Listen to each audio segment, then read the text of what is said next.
Sri Ram's IAS, serving the nation since 1985. अब offline हो या online, we are the lifeline. Hello and नमस्ते, मेरा नाम है डॉक्टर दीपानेता और आपका स्वागत है ऑर्गेनाइजेशंस इन न्यूज के सीरीज में। हम इस पर्टिकुलर सीरीज में आप सभी को पता ही है कि जो ऑर्गेनाइजेशंस बज में है, चाहे वो यूएन रिलेटेड हो, चाहे वो इंडिया स्पेसिफिक हो, हम सभी ऑर्गेनाइजेशंस को कवर करते हैं एंड एक फैक्चुअल अप्रोच रखते हैं टू अंडरस्टैंड कि क्या था पर्टिकुलरली कि इस वजह से वो ऑर्गेनाइजेशन बज में था। एज यूजुअल इस पर्टिकुलर एपिसोड में मैं अगस्त सितंबर 2024 को कवर करने वाली हूं and this PPT will be shared with you all in my Telegram channel. आपको अगर कोई डाउट्स है आप मुझसे पूछ सकते हो टेलीग्राम चैनल पे and any kind of communication will take it forward from there. आते हैं सबसे पहले न्यूज पे, वो है वर्ल्ड बैंक को लेके। तो वर्ल्ड बैंक का जो रीजन है बज में रहने का 1 अगस्त में था कि भाई वर्ल्ड डेवलपमेंट रिपोर्ट 2024 रिलीज किया है वर्ल्ड बैंक ने, right? And according to the report, more than 100 nations, including India and China, face serious obstacles in their transition to high-income developed economies. Basically, global south से global north की तरफ move करने में serious obstacles है, and there is an increased chance of getting stuck in the so-called middle income trap. ठीक है, middle income trap मतलब the chance of pushing towards the global north वो नहीं होने वाला है। Largest section of the society will continue to be in the middle income. Key points क्या क्या हैं? The report noted that at the current pace, India will take 75 years to reach a quarter of the US's per capita income, compared to Indonesia 70 years and China's 10 years. तो China 10 साल में quarter of the US per capita income पहुंच सकता है। The multilateral institution highlighted that the 108 middle-income economies with per capita incomes between 1,000 to 136 USD to 13,845 USD face significant obstacles to become high-income countries. Since 1990, only 34 countries have escaped the middle-income track, where per capita income stalls at 8,000 annually or 10% of the US GDP. So that has been marked as the middle income trap. The main challenge for the 108 middle income countries is the crumbling of the traditional growth environments such as connected trade and open economies. Additionally, climate change poses a significant hurdle with adaptation costs. Now, अगर हम India specific बात करें, we are already, again, demographic bulge is towards us, that is towards the youth. It's positive at that point of time, and you will see that our economic growth is at a steady, rate that's increasing. Post-pandemic recovery में हमारा it's a much better situation than many other economies around the world, including China.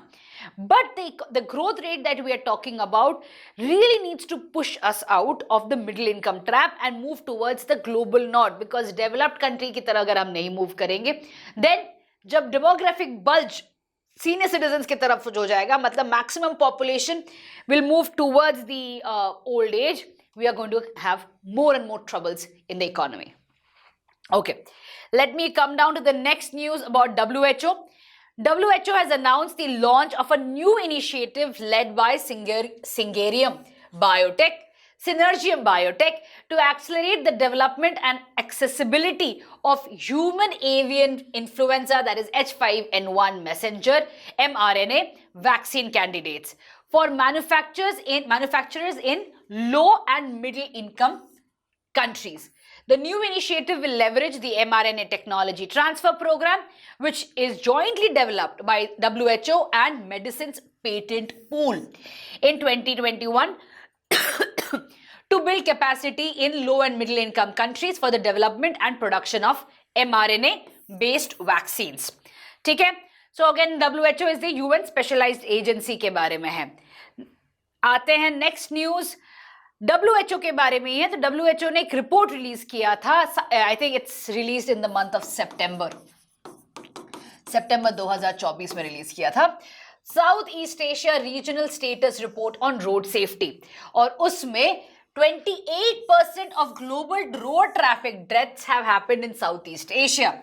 तो अगर मैं if you talk about India itself, you already know road traffic deaths कितना ज्यादा है India में, and global rate is 15 and हमारे India में 15.4 which is 2021 rate, ठीक है। And if you see the reasons, road traffic में जो एक्सीडेंट्स होते हैं वो कंप्लीटली अवॉइडेबल हैं, and if proper precautions are taken by both the driver as well as by other fellows who are driving, this can be absolutely avoided. And that's the reason why such kind of road accidents countries should take a step in educating and pushing people to follow rules so that these things can be avoided.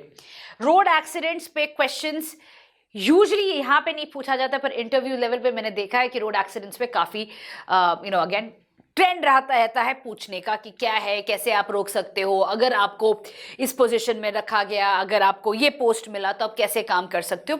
तो road accidents as such is a question that comes in the interview stage, not in the prelims and the mains. Let's come down to the World Food Program.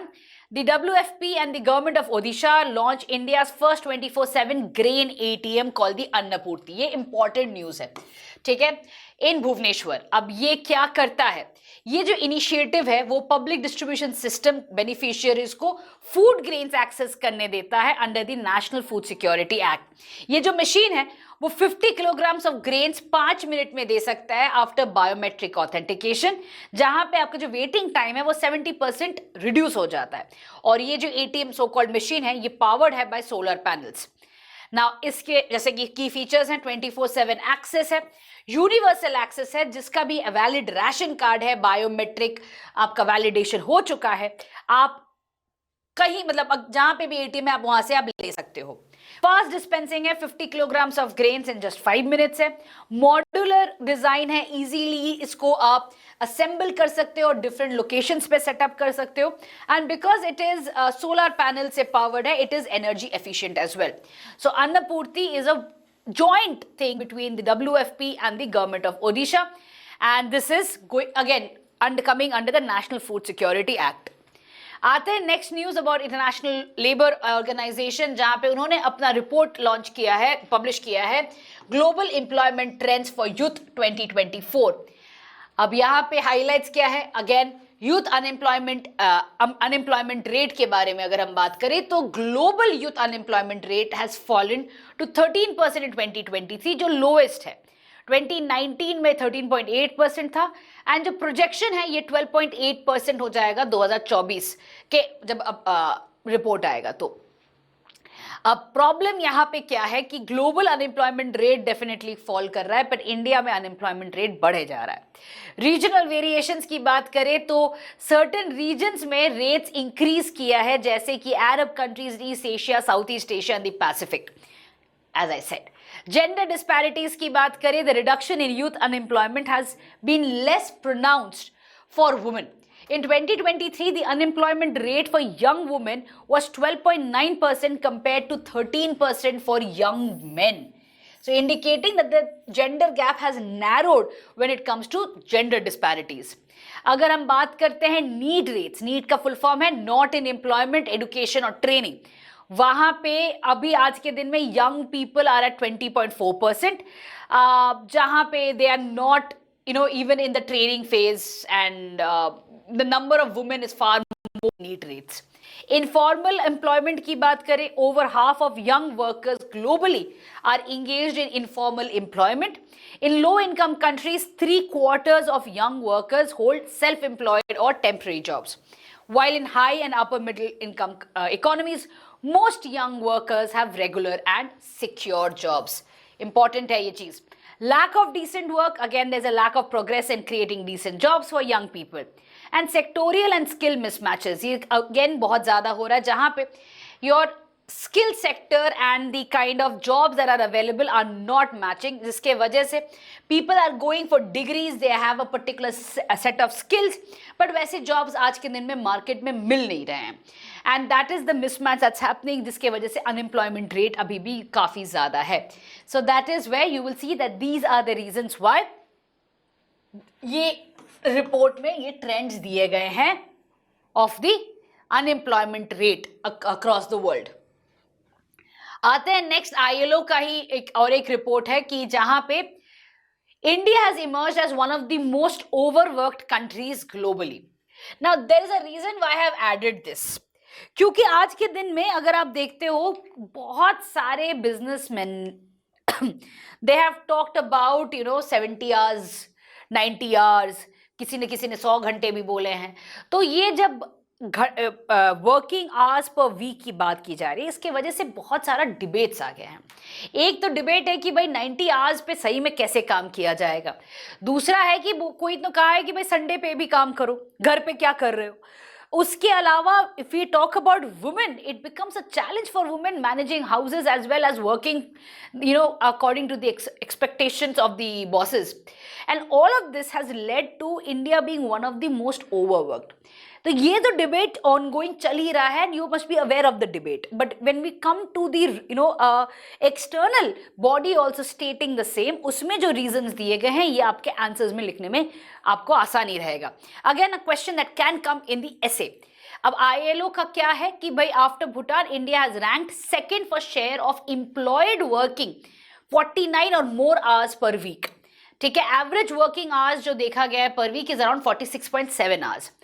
क्या है ये overwork के reason में? सबसे पहले तो concurrent list का matter है, जहां पे जो लेबर मैटर्स होती है वो कॉन्करेंट लिस्ट में आती है, जहां पे दोनों सेंटर और स्टेट दोनों ही रेलिवेंट लॉज बनाती हैं, एंड यूनिफॉर्मिटी ऑफ लॉज बनाने में, लेबर लॉज करने में दिक्कत आती है।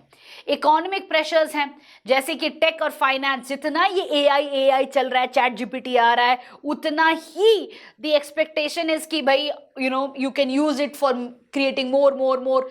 तो नीश एंड स्पेशलाइज्ड जॉब्स का भी डिमांड आने लगा है, जहां पे you are again skill set versus job opportunities are mismatching.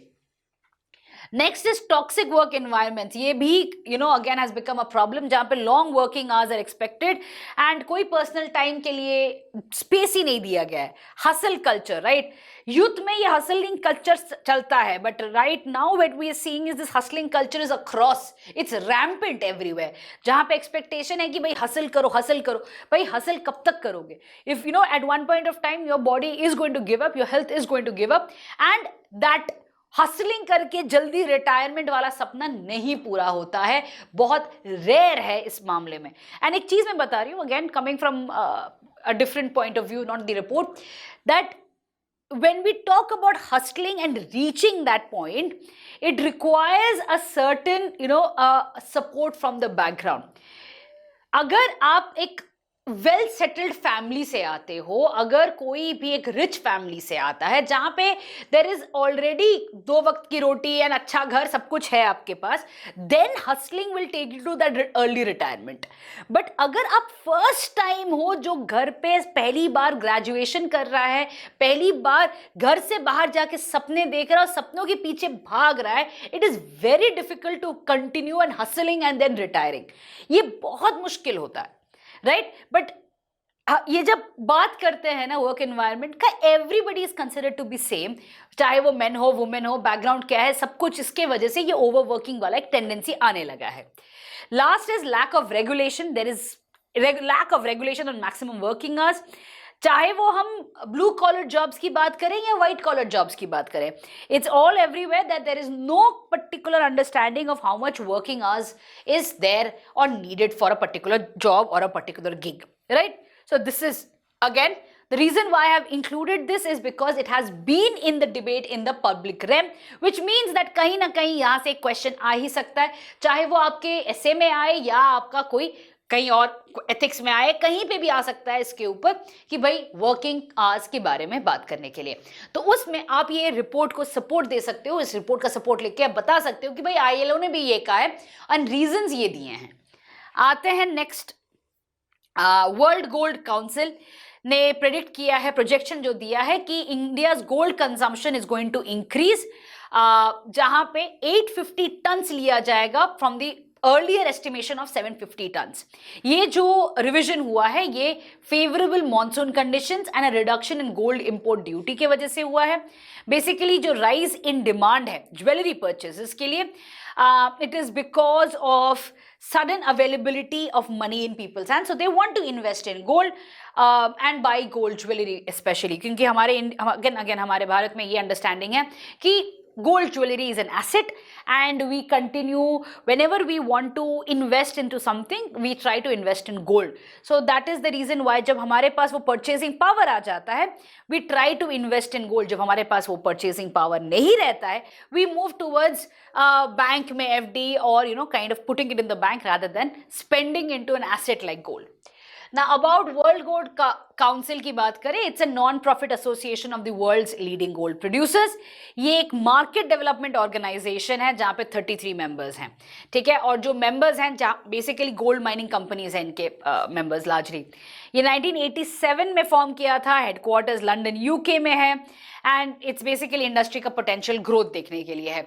So again what is important is the projection that India is going to buy more gold in the coming year.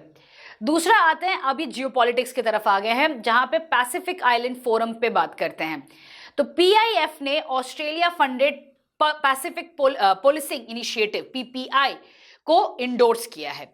तो सबसे पहले Pacific island Forum है क्या? It is a intergovernmental organization 1971. 18 member states हैं जो Pacific region में है, basically island states जो है. तो Cook Islands, Australia, Fiji, Papua New Guinea, Palau, Tonga, Tuvalu, Solomon Islands, ये सारे आपके पैसिफिक आइलैंड फोरम के हैं. और ये जो फोरम है इसका बेसिक जो एम है वो एक again the understanding is to create peace and harmony in this region. and सबसे ज़्यादा important है जो climate change से हो रहा है ताकि इन countries को support मिल पाए from the other countries, right?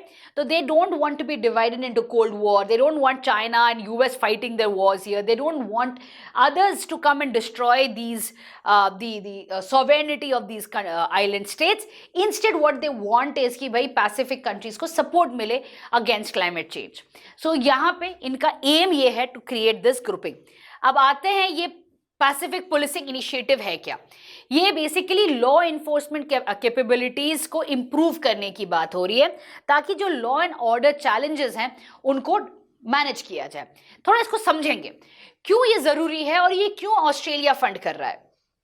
क्योंकि चाइना ने अगेन आपको याद होगा सोलोमन आइलैंड्स में ये कहा था कि भाई हम आपको पूरी तरीके से डिफेंस का सपोर्ट देंगे to fight against any kind of challenges और any kind of defence requirements, या आपका जो लॉ एंड ऑर्डर का स्टेटस है उसको भी मैनेज करने के लिए हम रहेंगे वहां पे. बेसिकली स्टेटिंग दैट कि भाई हमारे कुछ सोल्जर्स आपके आइलैंड में प्रेजेंट है, which again is a matter of concern. क्योंकि इसी के बाद आप देखोगे कि यूएस ने भी ये किया वानुआटू और तुवालू में, and this is slowly becoming a matter of concern जहां पे ये जो कोल्ड वॉर मेंटालिटी है वो धीरे धीरे साउथ चाइना सी से स्पिल ओवर करके ये पैसिफिक आइलैंड्स में आ रहा है. एंड ये चीज पैसिफिक आइलैंड कंट्रीज को भी समझ में आ रहा है and they are also realising कि भाई ये गलत हो रहा है. That is the reason why Australia ने कहा है कि भाई किसी पे डिपेंडेंट होने की जरूरत नहीं है, किसी का हेल्प करने की जरूरत नहीं है, आप खुद का पुलिसिंग को इतना स्ट्रॉन्ग करो ताकि you yourself can manage the law and order. तो ऑस्ट्रेलिया ने यही कहा है कि हम आपको फंड करेंगे, साथ में we can also provide training to your police department so that the basic law and order can be managed by individual island countries. और ये है आपका पैसिफिक आइलैंड फोरम्स का जो strategy for the blue Pacific continent है उसके लिए ये अलाइन करता है, जहां पे they don't want other big players to come in and kind of step inside this region and make it a matter of conflict, like what has happened in South China Sea. This spillover should not happen in the Pacific Island countries as well. तो यही चीज है Pacific policing initiative का main agenda. आते हैं next news पे, the EEF पे, जो कि व्लादिवोस्तोक में हुआ था सितंबर में, और ये एनुअल फोरम था. Economic development of Russia far east को लेके बात हुआ है. अब रशिया फार ईस्ट की बात करूं तो एकदम ईस्टर्न मोस्ट रीजन व्लादिवोस्तोक के पास है, एकदम you have to go towards the Bering Strait side जहाँ पे पैसिफिक एंड आर्कटिक दोनों है. एंड 5 कंट्रीज हैं वहाँ पे, China, Japan, Mongolia, US, Alaska के वहाँ से, and north Korea. And it is abundant in natural resources such as diamonds, borax and coal. The region also has significant hydro engineering resources. अब Vladivostok में आज के दिन पे जो बातचीत हो रही है कि भैया कौन सा कंट्री कितना पैसा इन्वेस्ट करना चाहता है to develop the Far East region, जहां पे इंडिया ने इंटरेस्ट दिखाया है for the Chennai Vladivostok maritime corridor, because we also want to create relations and have a foot inside this far east region. But सबसे ज्यादा जो इन्वेस्टमेंट कर रहा है वो चाइना कर रहा है. अब मोस्ट अबाउट 98% जो अभी तक इन्वेस्टमेंट आया है वो चाइना की तरफ से आया है. And the reason why China is stepping in is because of the Arctic race, right? It's because of the Arctic race. China का जो शिप आइस ब्रेकर्स हैं, जो 2-3 आइस ब्रेकर्स हैं, वहां से लॉन्च होते हैं बेसिकली आपके आर्कटिक के लिए, रशिया के साइबेरियन एरिया से लॉन्च होते हैं. इसी वजह से चाइना ने बहुत ज़्यादा इन्वेस्टमेट करके रखा है यहाँ पे. एंड ऑब्वियस बात है वहाँ से डेट ट्रैप तो होने ही वाला है, राइट? बट अगेन रशिया को डर नहीं है. Russia is not really bothered about debt trap because it has enough crude oil as well as other resources which they can pay with, but they don't want to utilise their resources, kind of to create demand, development. Instead, they want the FDIs to flow in. That is what Russia is doing with the forum. The EEF was established in 2015. Putin का pet project है अभी भी, with a mission to boost the economic growth of Russia's Far East and expand international collaboration. ये Russia का जो partnerships है global investor के साथ, इसीलिए बहुत इंपॉर्टेंट है. इसीलिए वो खुद के रिसोर्सेज यूज नहीं करता है, वो दूसरे ग्लोबल इन्वेस्टर्स से अगेन रिलेशंस बनाने के लिए ये ऑप्शंस ओपन करके रखा है. So again investment opportunities and conditions within advance special economic zones पे फोकस किया गया है. आते हैं next news. It is about the European Organization for Nuclear Research, that is CERN, जिनका 70th एनिवर्सरी था. अब सर्न की बात करें तो it is again European Organization for Nuclear Research, जहां पे fundamental structure of the universe पे फोकस किया जाता है. It was establish in 1954. 23 member states हैं, 22 are European countries. Israel is the only non-European nation that has full membership in CERN. India is the associate member of CERN and USA has observer status. ये Geneva में है, एक official observer to the UN है. की functions क्या है CERN के? Important function is to provide particle accelerators and other related infrastructure required for high energy physics research. ये CERN जो है वो ऑपरेट करता है largest particle physics laboratory in the world. Originally, laboratory was solely used to study atomic nuclei, but आज के दिन पे it is also looking into high energy physics and subatomic particles को study करने के लिए.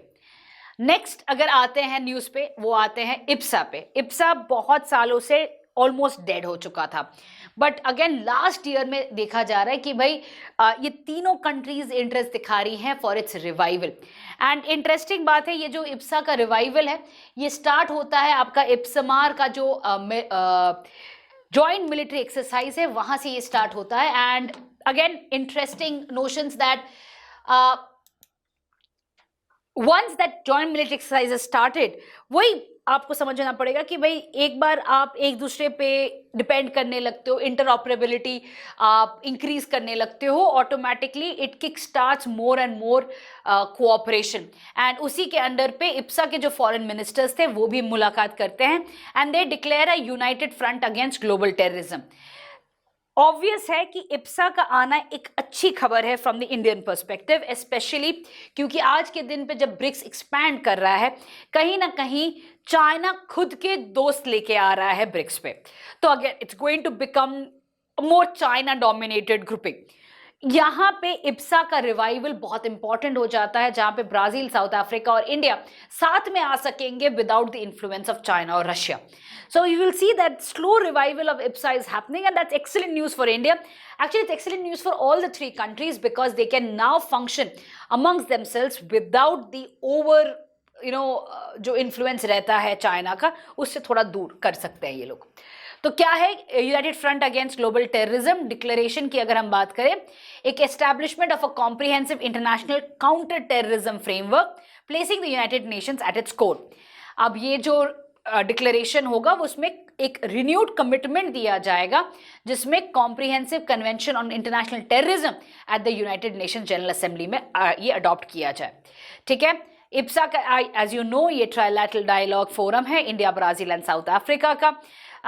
एक ज़माने में बहुत ज़्यादा हाइप हो गया था कि इप्सा इप्सा इप्सा, बट उसके बाद इप्सा बंद हो kind of quietens down because तीनों countries के पास पैसे नहीं थे to invest into it, and rather than investing and rather than creating a fund, what they did was they went towards the BRICS side, जहाँ पे China was able to fund, Russia was able to fund, and they were able to talk on economic matters much more efficiently. तो वहाँ पे ये switch होता है IPSA का. But again, revival is good news for us. Next news is about the World Intellectual Property Organization, जिन्होंने अपना global innovation index 2024 release किया है, एंड उसमें India has secured 39th position among 133 global economies. अगर हम बात करते हैं ग्लोबल इनोवेशन इंडेक्स का, ये की रेफरेंस होता है for evaluating the performance of an economies innovative ecosystem. ये एनुअली पब्लिश किया जाता है एंड एक बेंचमार्क देखा जाता है, बेंचमार्क टूल की तरह यूज किया जाता है. जो इसमें इंडेक्स है उसकी बात करते हैं. India has been ranked first among 10 economies in central and southern Asia, further emphasizing its regional dominance in innovation. India has also secured the 4th position in the World Intellectual Property Organization Science and Technology Cluster Ranking. Major cities like Mumbai, Delhi, Bengaluru and Chennai are listed among the world's top 100 S&T clusters. India has achieved the 7th rank globally in intangible asset intensity, which measures the strength of non-physical assets like patents and trademarks, essential for driving innovation. अब WIPO की बात करें, it serves as the global forum for intellectual property services, policy, information and cooperation.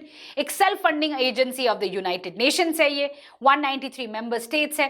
Basic aim क्या है? To develop a balanced and effective international IP system that fosters innovation and creativity for everyone's benefit. Next, let me come down to the Asian Infrastructure Investment Bank. तो AIIB की बात करें तो union finance minister ने AIIB को मांगा है कि भाई वो जो लो इनकम कंट्रीज हैं उनको असिस्ट किया जाए to avail financial resources, and suggested that the bank should continue to focus on a client centric approach. अब AIIB है क्या? It is a multilateral development bank, headquarters Beijing China में है, and it is to connect people, services and markets that over time will impact the lives of billions and build a better future. 105 members हैं, and China is the largest shareholder of the bank with 26.5% voting share. India is the second largest with 7.5% shareholder. So you can understand that China का कितना sway रहता है यहाँ के decision making में. Next आते हैं इंडो पैसिफिक इकोनॉमिक फ्रेमवर्क पे. आपने प्लेसेस इन न्यूज वाले सीरीज में भी देखा था, IPEF में मैंने काफी फोकस किया था. The reason why I focused in IPEF was because again India signed 2 of the pillars in the month of August and September of 2024, which basically means that 4 जो pillars हैं IPEF के, उसमें से 3 में इंडिया अब signatory हो गया है और 1 अभी तक बाहर है इंडिया. तो इंडिया ने as I said has focused on IPEF के 2 pillars पे साइन किया है. IPEF है क्या? ये टोक्यो में 2023 में हुआ था, इकोनॉमिक एंगेजमेंट को स्ट्रेंथन करने के लिए हुआ था. 14 पार्टनर कंट्रीज हैं including Austria, Brunei, Fiji, India, Indonesia, Japan, south Korea, Malaysia, New Zealand, Philippines, Singapore, Thailand, Vietnam and the US. And इसमें 4 पिलर्स हैं: fair and resilient trade, supply chain resilience, clean economy and fair economy.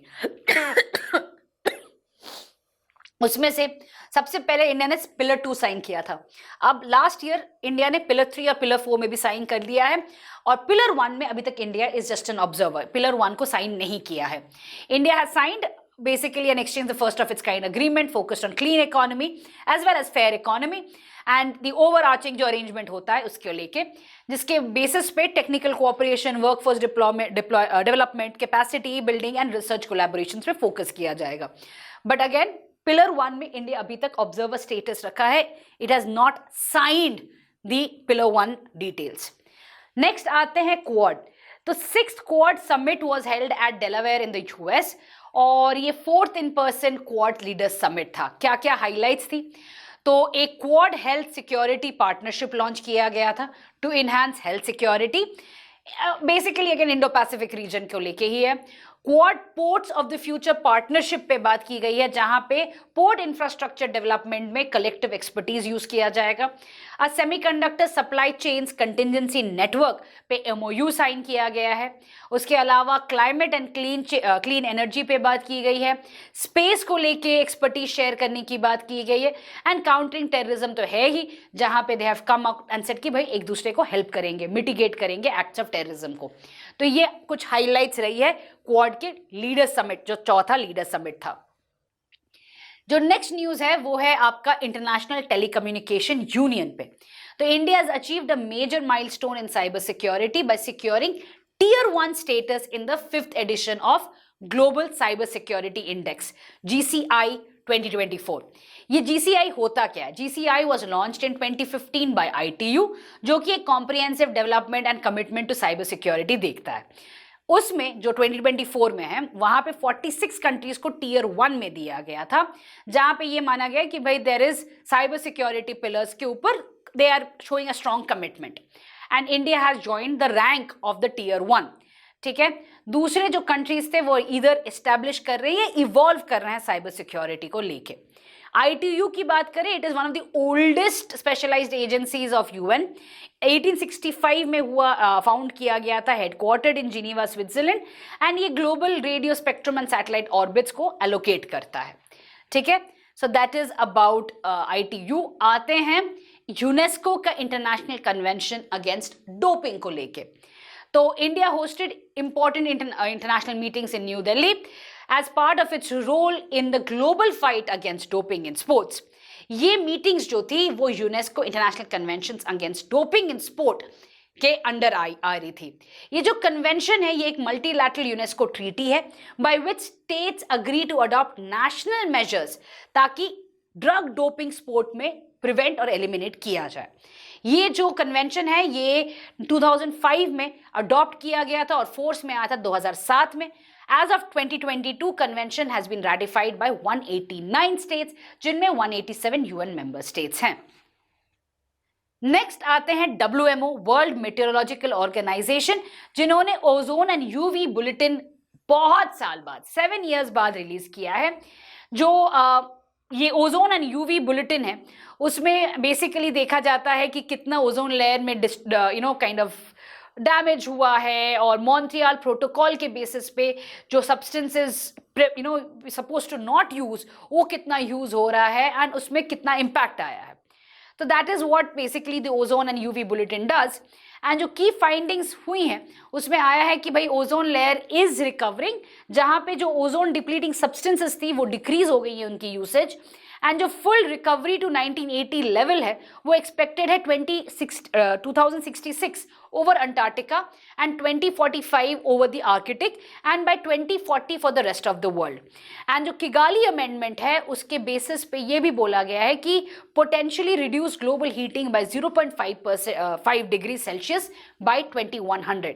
तो Kigali amendment पे थोड़ा ध्यान रखोगे क्योंकि Kigali amendment पे बहुत सारा इस बार बज आया है। वर्ल्ड मेटेरोलॉजिकल ऑर्गेनाइजेशन क्या है? It's a specialised agency of the UN। UN के सिस्टम के अथॉरिटिव वॉइस हैं जब हम बात करते हैं अर्थ एटमॉस्फेयर एंड उसके ओशंस या ओजोन लेयर के बारे में कुछ भी होगा तो WMO की तरफ से ही आता है। तो इसी के साथ we'll wrap up the August September edition of International Organizations in News. सारा facts is right here. Again, there is very little scope to explain these things. They are basically reports and indexes. जो की चीजें होती हैं मैं अपने PPT में share कर देती हूँ। तभी भी अगर आपके कोई डाउट्स हैं तो feel free to reach out to me and I will definitely answer those whenever I have time. With this, let me end today's episode. I'll see you in the next one. Till then, bye.